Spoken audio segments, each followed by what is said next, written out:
right. Hello. We just spent a long time trying to figure out how to get this phone set up because we don't have fancy equipment. So, trying to get into the frame. Okay. So we're back. We're going to talk about propositions 16 and 17.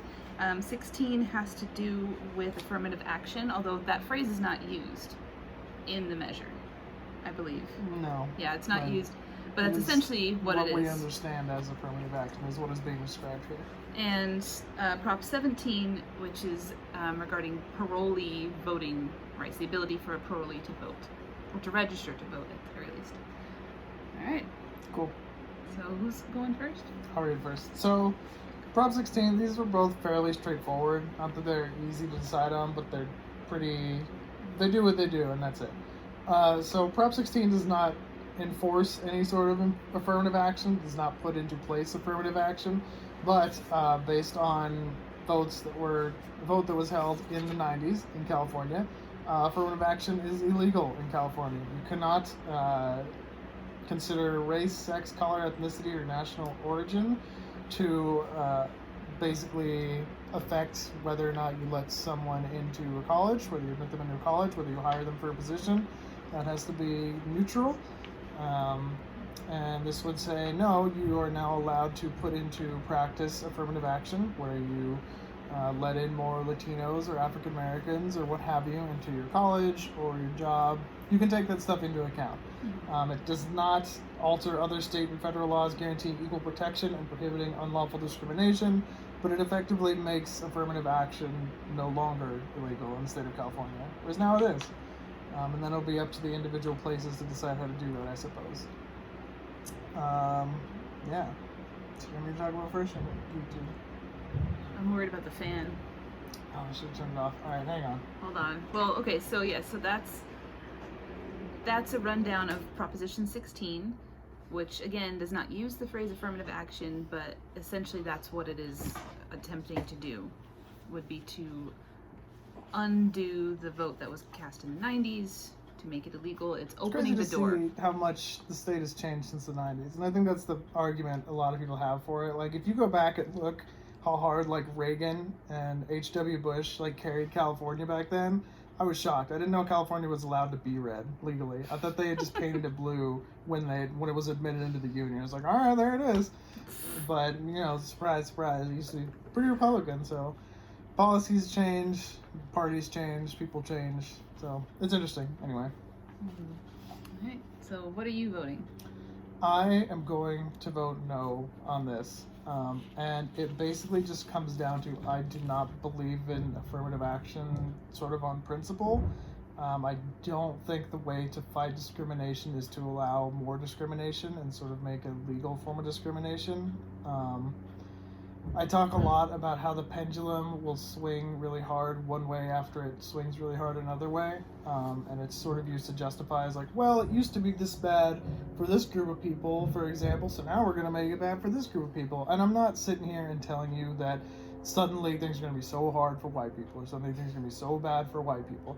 I'm also not going to use the argument that I think a lot of people use, which may or may not be true, that California is already one of the most diverse states in the country. We don't need affirmative action because women hold more high positions than they do in any other parts of the country, or African Americans and Hispanics don't face the same discrimination they do in other parts of the country. I'm not even going to use that argument because I think it's sort of moot. I don't think it even really matters. I think if you don't know that stuff like that is going on, that sort of racism is still everywhere to some extent, you're not paying attention, and I'm not here to tell you that it's not around. I just don't think the way to fight it is by effectively putting into effect another kind of racism where you are discriminating in one way or another based on race. I just don't think this can be changed by this kind of law. I think it has to come from a heart motive. And I understand the arguments that say, well, we have to give these people these opportunities because of their past, they don't get the same opportunities to go to college, and they're sort of behind constantly because of that. It just doesn't change how I feel about the concept of affirmative action, like the underlying idea of it. I just can't. I can't get behind it. I don't know. Yeah, and it's definitely interesting seeing the people who sort of I've seen campaigning against it, and it's you're not gonna have like the National Association of White People campaigning against it. Like, no one's gonna go with that. Is But that it an is association? interesting. I hope not. Like, KKK, basically. yeah. But it's been interesting to see, for example, Asian Americans campaigning against this because they are quite overrepresented relative to how many Asian Americans are in California in tech companies or colleges, especially, and seeing them like, wait, like we've worked really hard to be able to, do this stuff, and they would definitely be on the chopping block for affirmative action. So it's interesting to see that. I think that's a good example of why I don't like it, and there's just an injustice to it, and I don't mean to compare it to the injustice of racism, but I just don't think the way to fight an injustice is with more injustice. I guess that's just it. All right. So, probably surprisingly to you, I'm also planning to vote no. Well, I think we have similar lines of argument. I think there's no question that our country that racism is in the system. It is systemic, it is deep in our roots. I don't think that means that it can't be changed. I don't think that it can't be undone, but I also don't think this is the way to do it. I'm pretty wary of this one because it seems, I know the purpose of it is basically to open up this back door to affirmative action, but it basically just says, like, we'll allow race, gender, and ethnicity to be considered. Well, could that potentially backfire?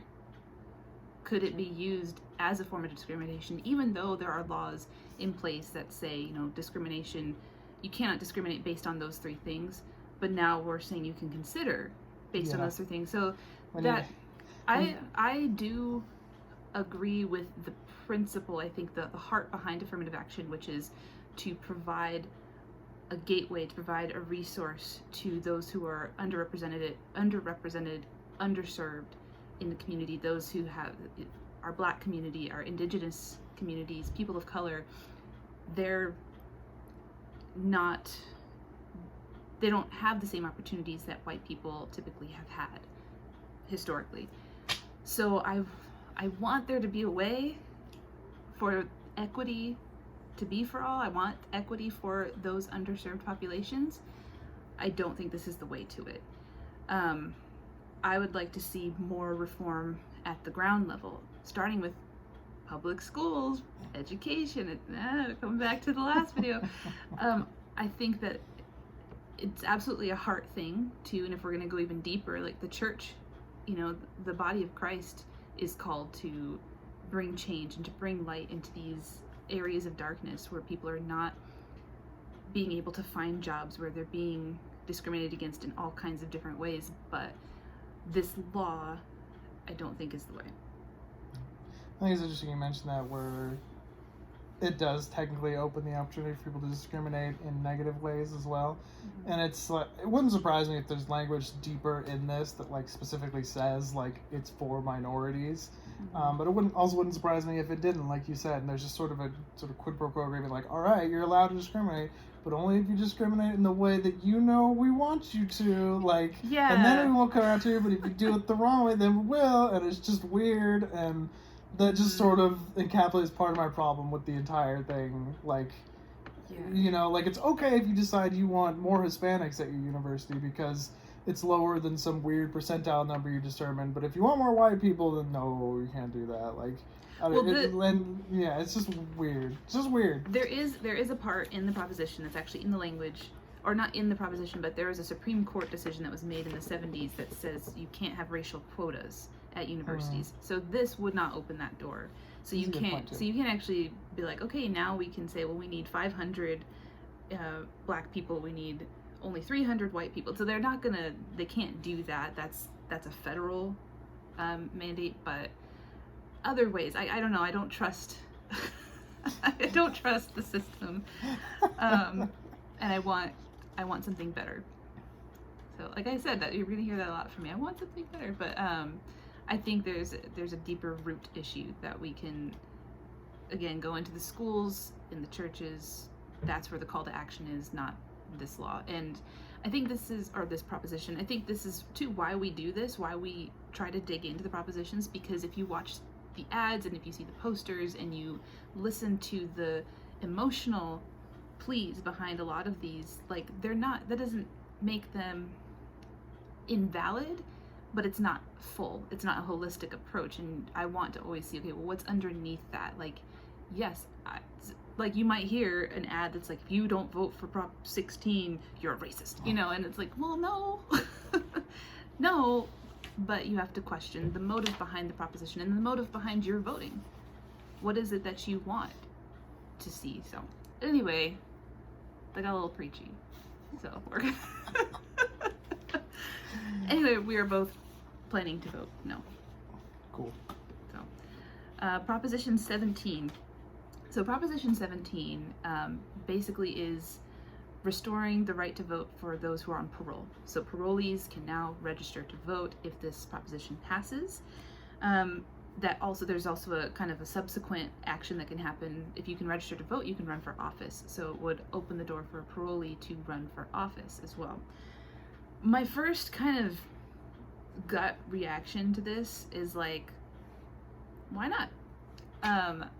I don't know that I see a huge problem with allowing someone on parole to vote. And I don't foresee a situation in which a parolee would run for office and it would just overturn everything. And I'm going to bite my tongue about the 2016 election, but got him. Because you never know what might happen in this world. But please continue. I wanted to learn a little bit more about like what is parole and like who qualifies for parole, because I was hearing again with ads and stuff like that, it's like, oh, this will allow violent sex criminals to be able to vote. And I was thinking like, well, okay, is parole just for violent sex criminals or is it for other? And so my understanding, it is mostly for like those more heinous felonies, for the bigger, you know, crimes, so to speak.